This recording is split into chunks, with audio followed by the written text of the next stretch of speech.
Welcome to tonight's Skylark Soundbite. So, last Wednesday marked the beginning of Lent. As many of you will know, Lent is the time when Christians remember Jesus' 40 days in the wilderness before he begins his ministry. And this time is often marked by giving something up. Now, I don't know about you, but I usually find myself giving up something that is, perhaps maybe mildly unhealthy or bad for me. Something that maybe I could do with a little less of in my life anyway. Last year, I really struggled with giving up coffee, which was actually quite eye-opening for me, no pun intended.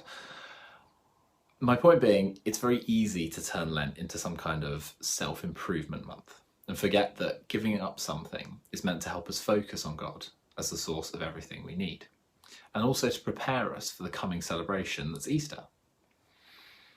Back to this year, there certainly has seemed to be no shortage of things we've all had to give up.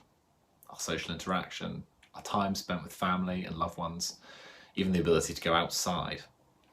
This entire past year has felt like an extended period of just giving stuff up. And much like Lent, it's easy for us to turn lockdown into our own self-improvement plan, things we wanted to do or accomplish, stuff we always said we'd do, but we just never had the time. 11 months on, I think I'm going to have to face the fact that if those things are still on my list, perhaps time wasn't really the limiting factor.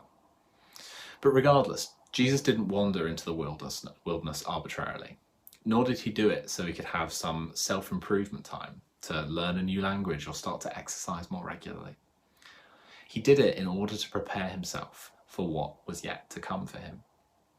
Regardless of whether you've decided to give something up for Lent or not, this double whammy of Lent and lockdown that we're in should serve as an ongoing reminder that God is the ultimate source of what we need, but also to ask God what his priorities have been for us, what he has been preparing us for over this time, this last week, month, or year. It's certainly not insignificant that with this Easter comes the hope of eased restrictions.